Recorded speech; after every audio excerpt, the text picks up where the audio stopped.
आज मैं आपको एक कहानी सुनाता हूँ। मेरे एक चाचा हैं, गाँव पे रहते हैं। तो उन्होंने एक बार मुझे फ़ोन करके बोला कि यार हम कहीं ऐसे बैठे हुए थे मेडिकल स्टोर पे, तो हमने नॉर्मली बीपी चेक करवा लिया अपना। तो हमारा जो बीपी आया वो 140/90 आया। तो हमें अब चिंता है कि हमें अपनी दवाई शुरू कर देना चाहिए या फिर हम बीपी क्या करें, मतलब बताओ थोड़ा-सा। तो मैंने बोला कि चाचा कुछ नहीं करो, आप अपना जो बीपी है ना वो अभी 5 दिन तक सुबह, दोपहर, शाम, सुबह 8-9 बजे, दोपहर में एक टाइम पे 3 बजे ले लो और शाम को एक 6 या 7 या 8 बजे ले लो।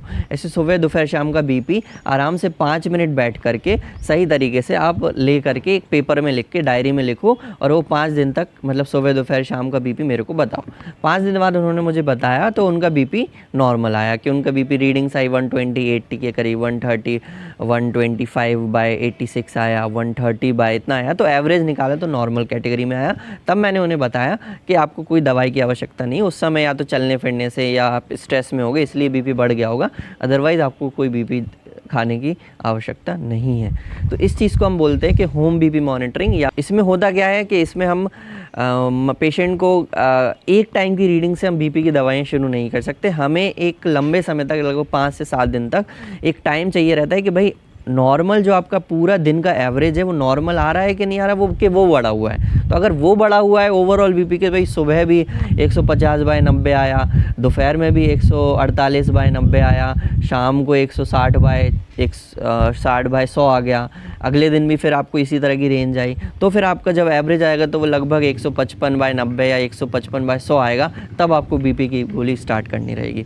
तो इसे होम बीपी मॉनिटरिंग बोलते हैं कि कभी भी आपको एक रीडिंग लगती है ना कि यार एक रीडिंग बड़ी आई है बीपी, क्योंकि आजकल बहुत सारे लोग अवेयर होते हैं, बीपी की मशीन हो रखी होती है आसपास, 4 लोगों में एक के पास बीपी की मशीन होगी, आप टहलने जा रहे हो, अगर हमारे पास बीपी की मशीन, चलो सबके बीपी नापते हैं, तो आपको बीपी बढ़ा हुआ आ गया और आपको कोई सिम्टम नहीं आ रहा, तो आपको डॉक्टर के पास जाना है। लेकिन अगर आप 3 दिन या 4 दिन अपना खुद से घर पे बीपी अगर बहुत ज़्यादा आ रहा है ना, जैसे कि 200/160 आ रहा है ना, 160 ही आ रहा है, लगभग 160/100 आ रहा है, तो आपको तुरंत अभी डॉक्टर के पास जाना है। लेकिन अगर 140/90 है, 150/100 है, तो आप 3 दिन का या 5 दिन का अपना एक वो बनाओ, सुबह, दोपहर, शाम का बीपी मेज़र करो और फिर डॉक्टर के पास जाओ, तो उसको भी आसान होगा बीपी सही तरीके से दवाई लिखने में। ठीक है, तो एक छोटी सी टिप मैंने आपको बताई, ये आप कर सकते हो। ज़्यादा बीपी बढ़ा है, सिम्टम्स आ रहे हैं, अगर 140/90 में भी आपको चक्कर आ रहे हैं, ब्लड विजन आ रही है, तो बिल्कुल डॉक्टर ना बने, तुरंत डॉक्टर के पास जाओ। लेकिन अगर सिम्टोमेटिकली नॉर्मल है, ऐसे ही मजाक में बीपी चेक कर लिया,